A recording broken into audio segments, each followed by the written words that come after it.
Do your research. Just because it's a meme stock, that doesn't mean that there shouldn't be some kind of data behind it. Don't just do it because the internet says to do it.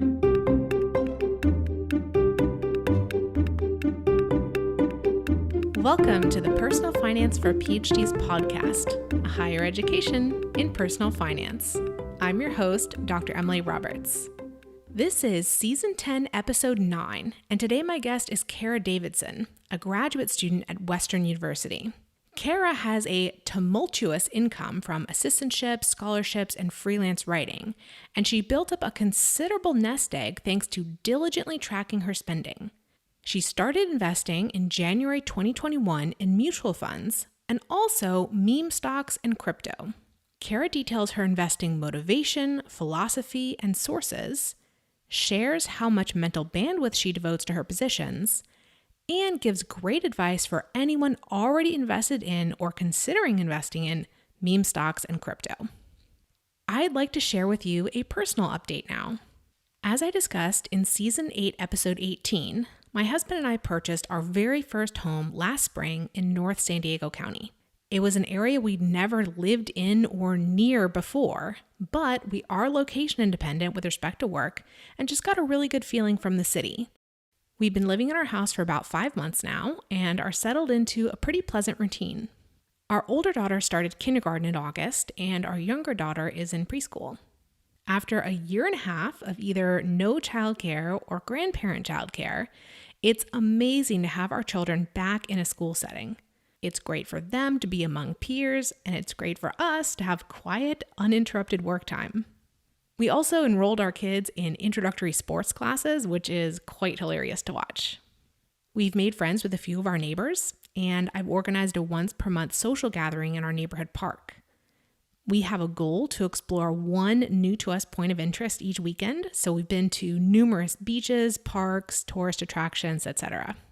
It definitely isn't considered hip, but my husband and I both really wanted this quiet, suburban, family-oriented lifestyle, and I think we've made a good start at cultivating it after so many years of putting down only shallow roots. COVID has, of course, made its mark on this process and has dampened the in-person socializing that I would otherwise have hoped for. I am really thankful to live in an area where it's pleasant to be outdoors year-round. That was one of the main reasons we moved away from Seattle in summer 2020. We are here for the long term though, so I hope with time and vaccine availability for the younger children, we will eventually develop a robust network of local friends. So I just wanted to let you all know that things are going well following our move. And even though buying a house in a place we've never lived before was an odd thing to do, it seems to be working out. Without further ado, here's my interview with Cara Davidson.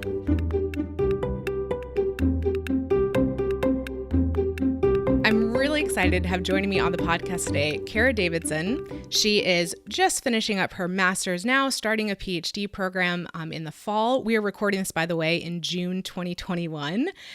Cara has been on an investing journey, specifically regarding meme stocks and crypto and other kinds of investing. And I'm so excited to have her because I haven't had a conversation about this yet. Obviously, it's been in the news and on a lot of people's minds. And I know there are so many people in my audience who are interested in this kind of investing because it's garnered so much attention and it's so exciting. And I've been getting questions in my seminars actually about how do I pay capital gains tax on this money that I made from, this kind of investing. So super excited to have Cara on. Cara, would you please tell the audience a little bit more about yourself?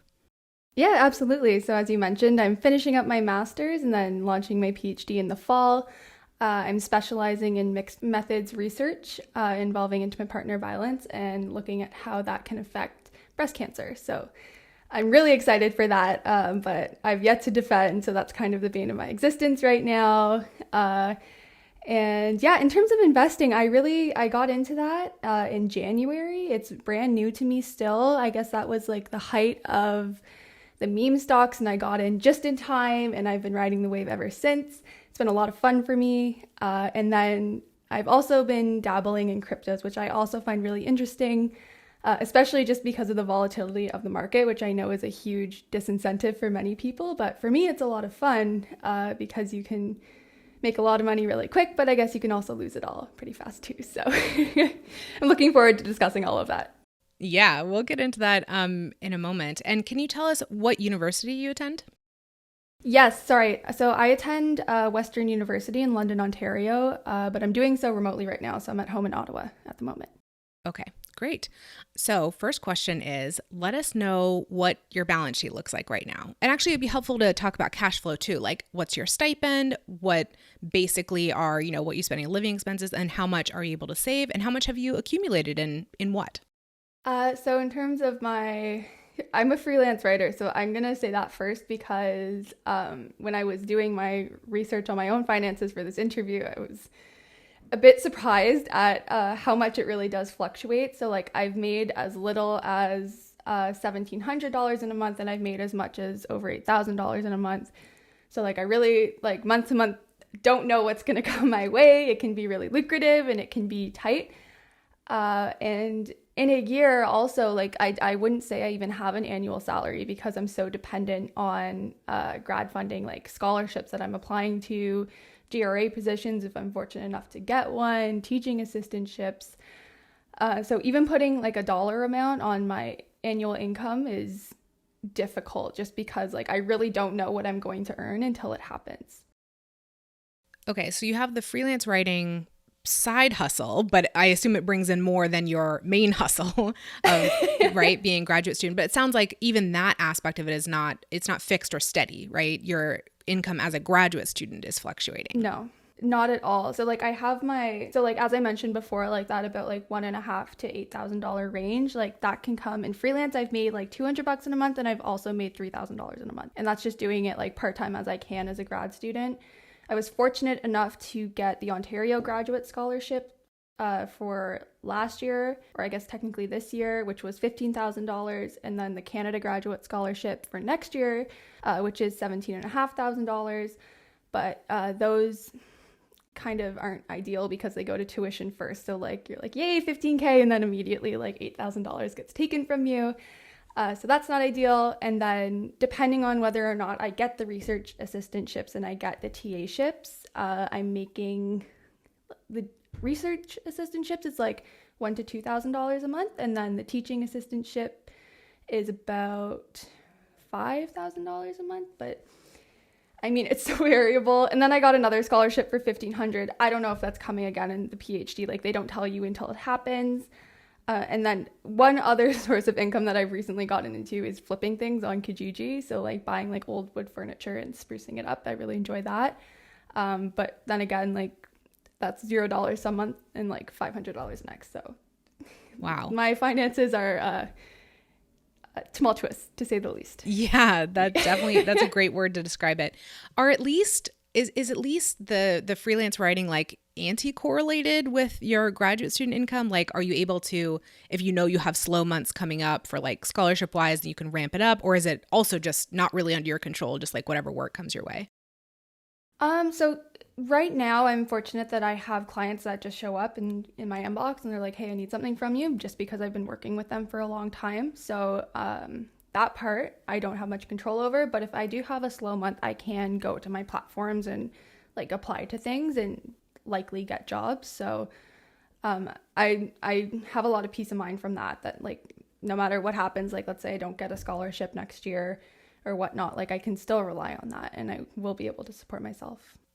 Yeah, I feel like this could be a whole podcast interview in itself, just on the freelance writing, which is really exciting. Yeah. But also on dealing with the irregular income aspect of it. However, this is not the subject that we proposed to talk about today. So I am curious, though. I asked about your balance sheet. So like, Yes. Are you in debt, for example, or how much of your assets are devoted to maybe cash savings to help you buffer these irregular months, and how much do you actually have working for you in terms of investments? Yeah, so right now in my bank I have about $7,000 and I like to keep it normally around like $3,000 to $4,000. So I'm looking for something to do with that extra cash just because I had a busy freelance month. In terms of debt, I am very lucky that I don't have any. So in my undergrad, I was so lucky that my parents would pay my rent and all I had to do was worry about like tuition, books, and food. So that kept me out of debt for sure. And now getting the scholarships, like I'm able to pay off the tuition right away because that would be my biggest expense. And then my partner and I just paid off his car that I now use. So I help with like the remaining payments. That's gone. So I really don't have any debt.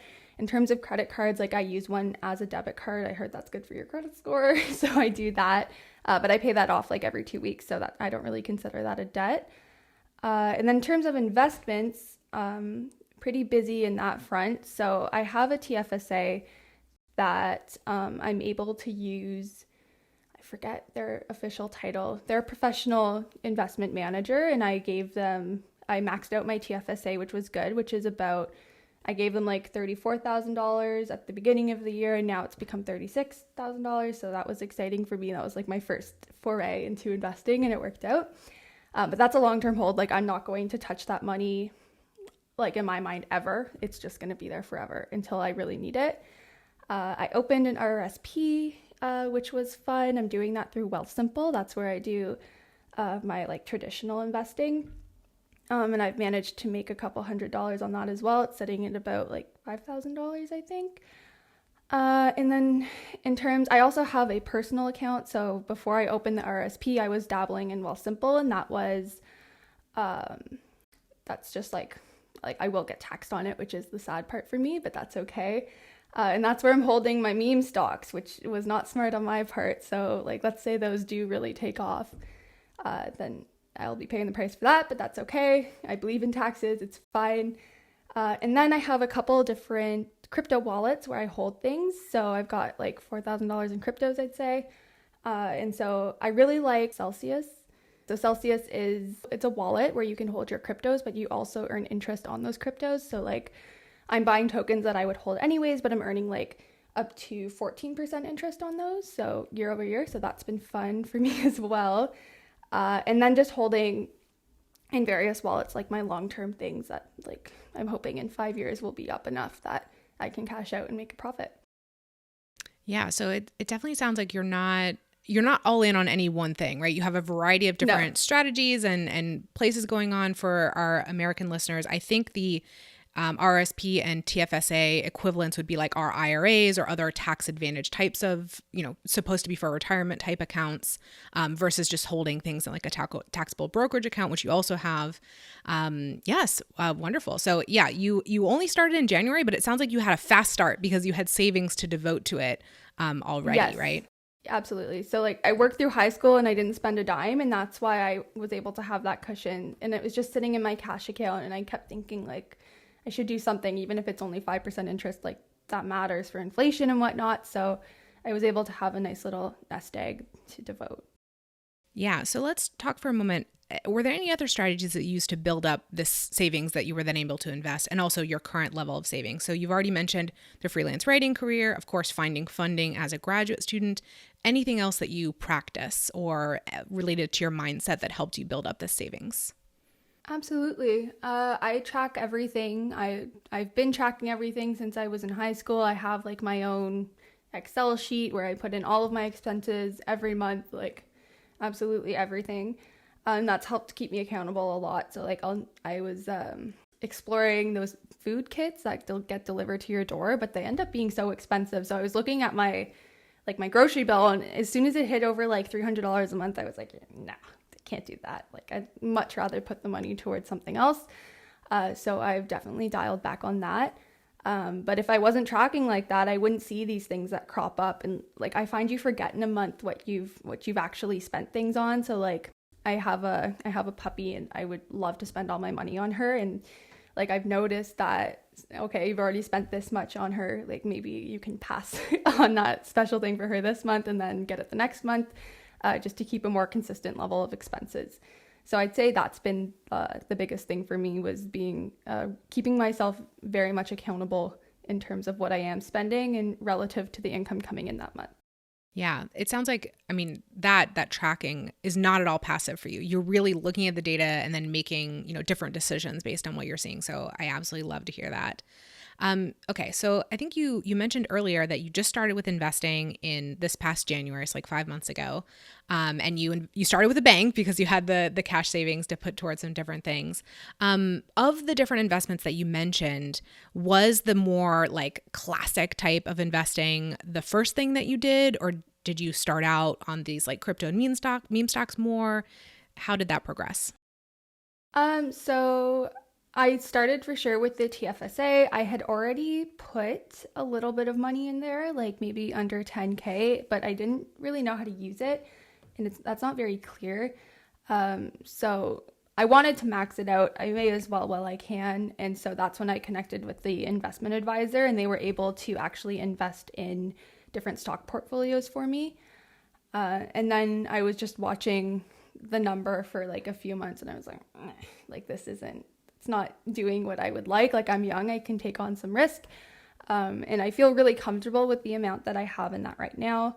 So why not? Let's do something more fun in the future and where there's more risk, but the reward is higher and I can be more engaged with it.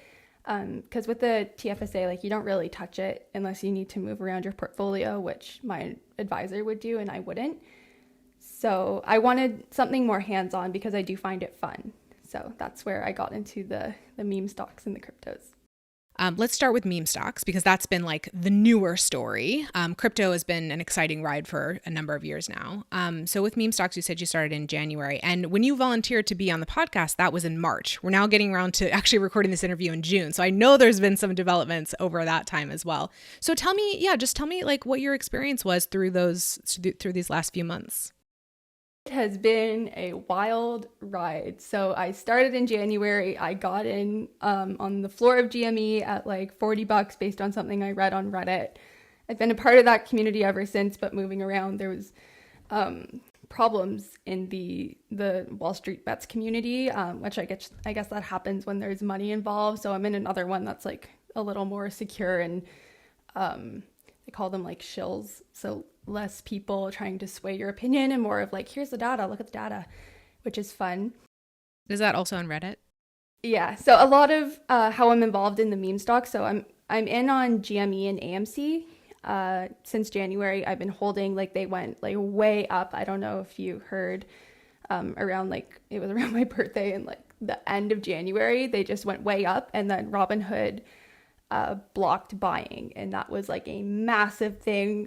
I was so upset because that just basically like cut off the feet of the short squeeze, and I've been holding ever since because I'm like, just because they turned off buying doesn't mean that the short interest is any less. That doesn't mean that they don't have to cover.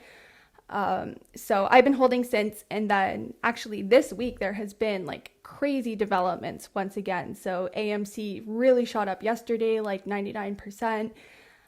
They're struggling today, but I have confidence. There's big meetings coming up. But that actually reminds me. So like, we call them meme stocks, and that's what everybody knows them as. But AMC and GME, the reason why they're actually successful is because there's a lot of data behind what we're doing.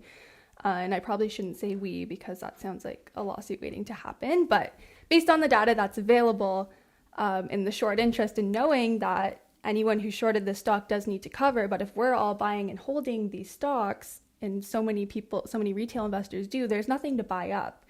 And so when you have that much demand and that little availability, that creates a short squeeze, and then boom, off we go to the moon, and then I cash out. But I've been waiting 5-6 months for that, and it looks like it's on the horizon again. So we'll see. Stay tuned. Yeah, well, I would like to hear about the future. So like, for you personally, do you have a plan for when you're going to exit this position or partially exit it?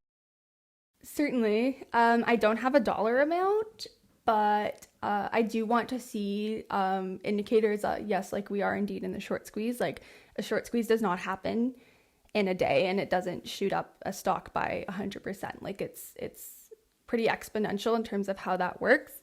And considering who's involved in shorting the stock, and like, basically when you short a stock, like, you're betting that the company is going to go under, go bankrupt, etc.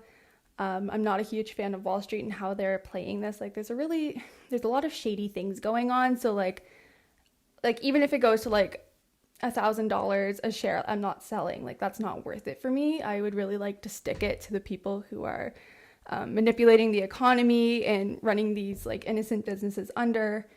So in that regard, I need to see that the short squeeze is happening. I need to see that Wall Street is scrambling to cover everything. And then I'll probably hold on a little longer and then sell on the way down, because I don't want to miss the peak. Emily here for a brief interlude. If you are a fan of this podcast, I invite you to check out the Personal Finance for PhDs community at pfforphds.community. The community is for PhDs and people pursuing PhDs who want to take charge of their personal finances by opening and funding an IRA, starting to budget, aggressively paying off debt, financially navigating a life or career transition, maximizing the income from a side hustle, preparing an accurate tax return, and much more. Inside the community, you'll have access to a library of financial education products, including my recent set of Wealthy PhD workshops. There is also a discussion forum, monthly live calls with me, and progress journaling for financial goals. Our next live discussion and Q&A call is on Wednesday, October 20th, 2021. Basically, the community exists to help you reach your financial goals, whatever they are. Go to pfforphds.community to find out more. I can't wait to help propel you to financial success. Now back to the interview. So when we started talking about your portfolio overall, you mentioned, certain dollar amounts, 30-some thousand that you put towards this and that and the other. You can share whatever you want of this, but I'm wondering how much money you initially invested in these two stocks, because I want to get an idea of like how big this was. It's probably big in your world now, but how big was it at the beginning? I've been like gung-ho since the beginning, but I also did not trust like the information I was getting totally, because like I found this on Reddit. Like, let's not go too far here. So let's see. I think I wrote down what I put in. Did I not? Okay, I think I put $750 in AMC, and I've got like a $2,500 return now. It's still not worth it for me. The squeeze hasn't happened. And then I think GME I did maybe about $1,400-$1,500. So like that is a lot of money, but for me, like relative to like the TFSA I have to fall back on, like it's not a big deal for me. If I lose that, I can recoup it based on my freelance, and I like the risk for me isn't, I don't find it that high.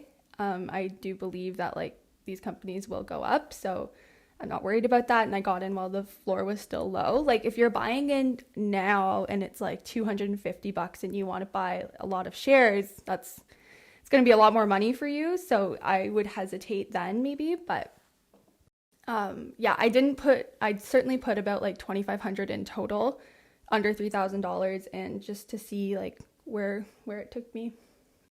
Yeah, I feel like that amount of money is a lot of money. Like in a grad student world, we're talking about, 1 month stipend, maybe a little bit more, a bit less. That's a lot of money. But for you, because you had these other sources of income, and you had the good savings going on as part of your overall portfolio, it wasn't a big, percentage.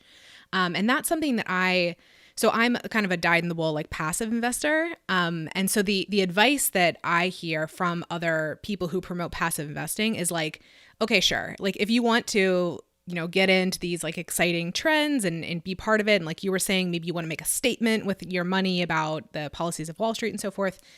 Do it, but do it with an amount of money that you can afford to lose that's not going to hurt you, right? It's not going to make you lose sleep at night or anything like that. So it sounds like that's actually what you did. And even though so it's been an exciting part of your portfolio, but it's not anywhere near the majority of your portfolio. No, and that would give me stress. To lose it all would hurt my pride, and that's fine. But like I wouldn't be putting myself in any danger whatsoever. Like I would be perfectly able to like continue living my life and to recoup that. And like I would never bet my life. I know some people do. It's all or nothing, but I'm too risk adverse for that. Like I do have a tolerance. So yeah, I wouldn't recommend that. This has worked out for me just fine so far. And I'm very comfortable with what I've invested and where I'm at. So I think what you said was that you took this initial position in January and you've been holding it since then. So I'm wondering about the amount of like attention you're giving to this, given that you haven't actually changed anything about your position. At some point you will sell, we think. But yeah, like how big is this in terms of your time and your energy? I absolutely adore it. Like checking on it every day. I will take a break if it's like been a slow week or whatever. I'm like, nothing's changed. But like this past week, now that things have been going up again and looking promising, like there's a big shareholders meeting coming up. We're going to hear Q1 earnings, all of that stuff. I'm like, oh, okay. Let me just keep up with this again. So I will say that I do spend a lot of time. I like reading the due diligence on all the forums and just keeping up with what everyone else is talking about. And I'm not sure that I would be devoting the same attention or be this invested if we weren't in a pandemic, where this is like one of my only hobbies that I can still access. So it's been nice to belong to a community virtually and to kind of explore this together. So I would say I do devote a good chunk of time to it, but I don't see it like, I see it as just like a fun hobby that I'm doing. I don't see it as an obligation because, oh my God, I'm a shareholder now and I'm worried about my portfolio and all that. That's not the case. Yeah, it sounds like you're going about this in a really like healthy manner. So I'm really happy to hear that. Anything else you want to add about meme stocks before we talk about crypto? I will say, if you're thinking about going into meme stocks, just be careful now on the forums. Now that we've had our moment of glory, there's a lot of people out there with, I would say, like nefarious intentions. Like as soon as we had that day where GME hit $450 at the end of January, all of a sudden, all of the ads, all of the new accounts that were made, and they were all shilling silver, and everyone's like, who's investing in silver? Like there's no one's shorting silver. What's going on? And a lot of people lost a lot of money on that because it was basically a pump and dump to distract attention from what was happening with GME.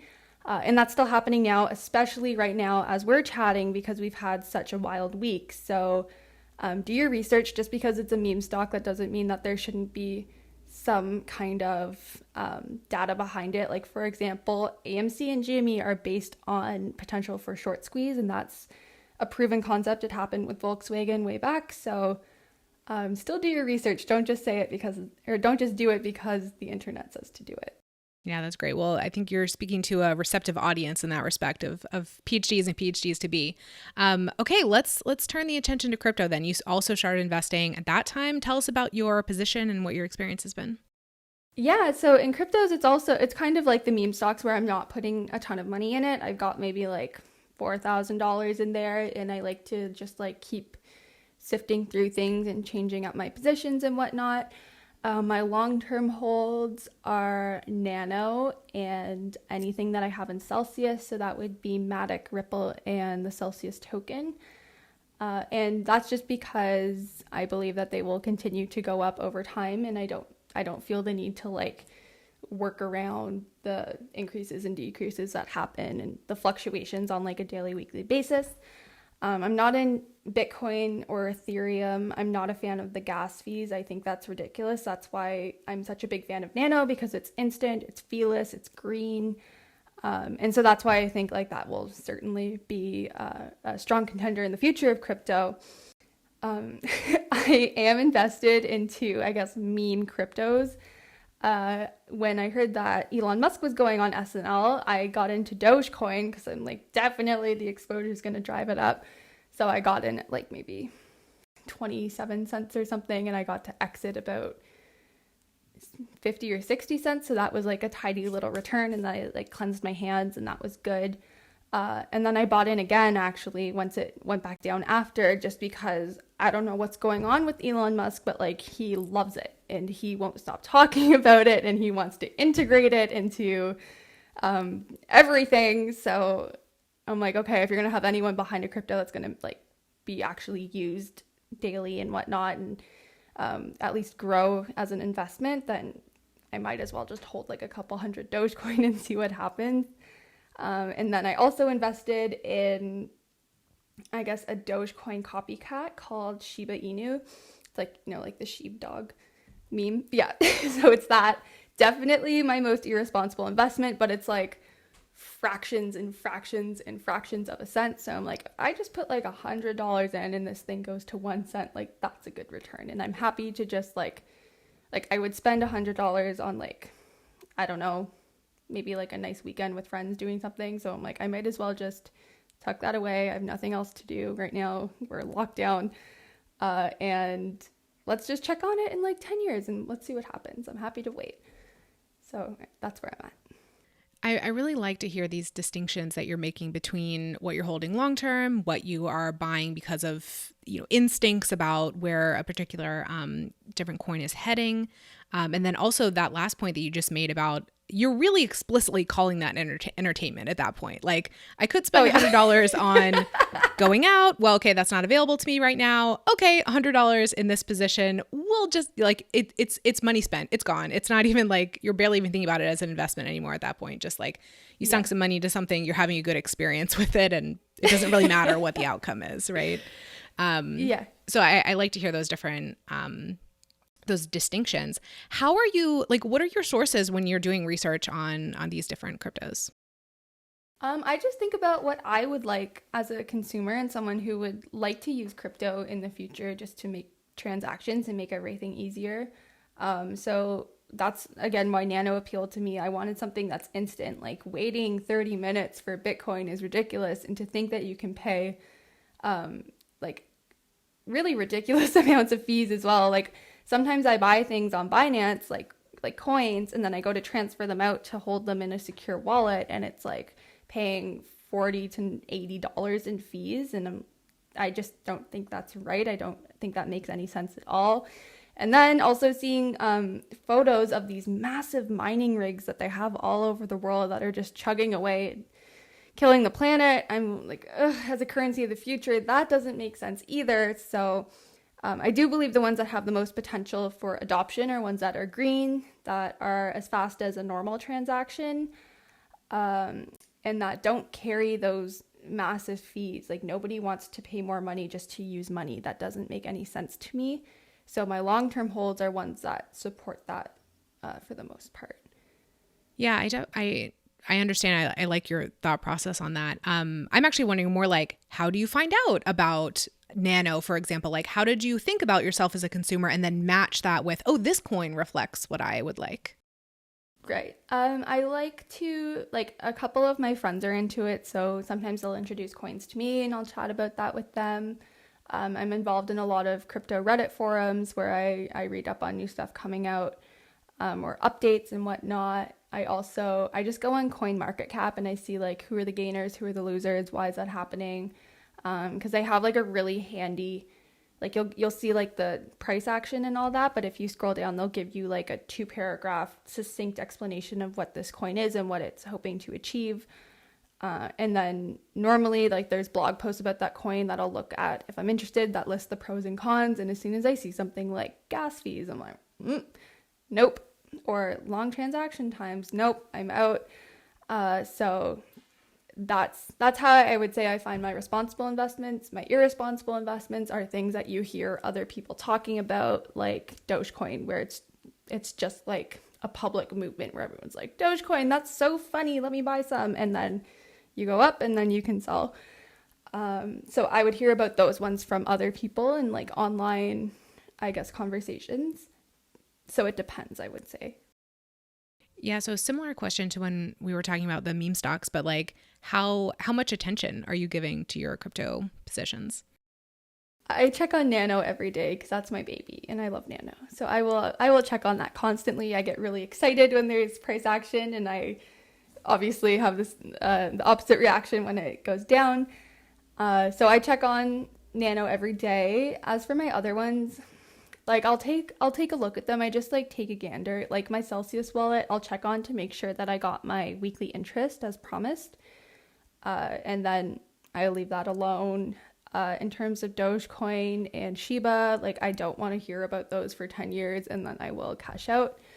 So I would say really Nano is the only one that like I'm investing considerable time in. Like I'm in all the forums, I'm keeping up. Like we just had a new version update come out because there was like a massive spam attack that was clogging up the network. And obviously that needs to be solved to facilitate like massive adoption. So developers were great and they fixed it. And so like I wanted to know everything that was going on with that, but I do not get that in depth with like any other crypto because I found my one and I'm sticking to it. Okay, got it. Yeah. we've gotten some, great insights and great advice from this conversation so far. Is there anything else that you want to add about what you've learned about investing in meme stocks and or crypto? I'd love to especially hear a little bit more about the psychology of it. If you have any advice for someone who's thinking about getting into this or who's already in, but is wondering, what do I do now? I'm already in, now what? If you're a really impulsive person, I don't think that you should do cryptos because you can go to bed at night and you'll be up like 20% that day, and you'll wake up in the morning and you're down 25%. And there's usually no clear reason as to why that happened.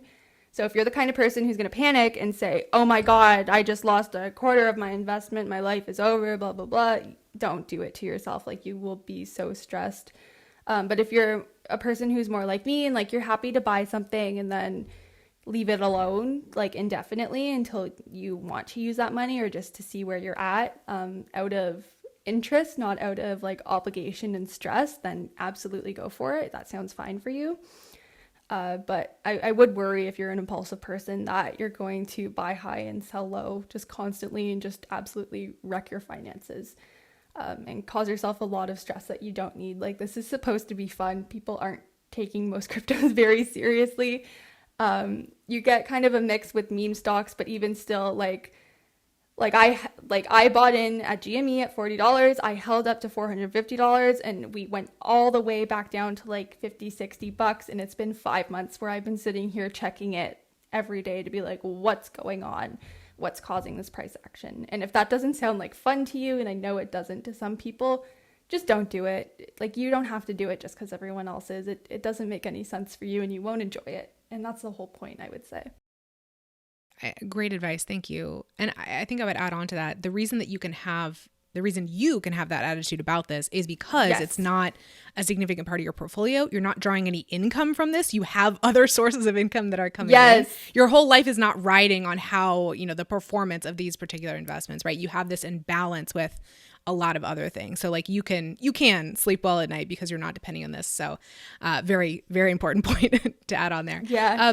Well, Cara, thank you so much for this interview. I really enjoyed speaking with you and learning about your experience with meme stocks and crypto.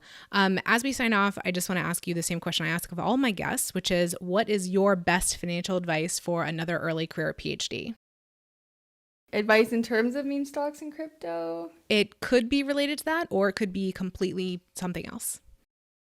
I would say just buy pretty much anything and just hold it. Just hold it and like forget the password and have a reminder on your phone in 5 years with that password. Like, do not touch your investments unless you know how to day trade. And I don't think anyone really knows how to day trade consistently. Like, it's very, very hard to achieve.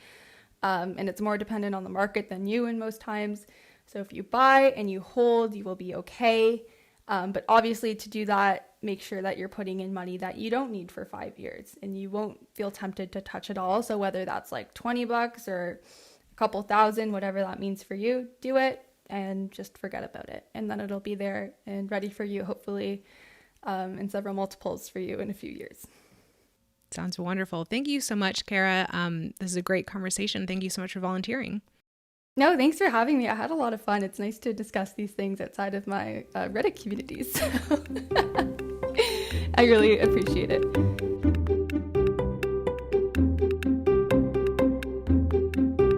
Listeners, thank you for joining me for this episode. pfforphds.com/podcast is the hub for the Personal Finance for PhDs podcast. On that page are links to all the episode show notes, which include full transcripts and videos of the interviews. There is also a form to volunteer to be interviewed on the podcast. I'd love for you to check it out and get more involved. If you've been enjoying the podcast, here are 4 ways you can help it grow. 1, subscribe to the podcast and rate and review it on Apple Podcasts, Stitcher, or whatever platform you use. 2, share an episode you found particularly valuable on social media, with an email listserv, or as a link from your website. 3, recommend me as a speaker to your university or association. My seminars cover the personal finance topics PhDs are most interested in, like investing, debt repayment, and effective budgeting. I also license pre-recorded workshops on taxes.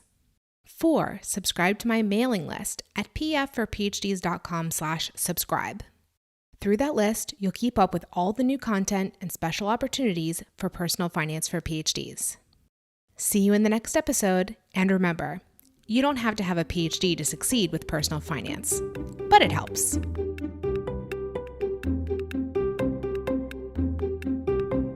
The music is Stages of Awakening by Poddington Bear from the Free Music Archive and is shared under CC by NC.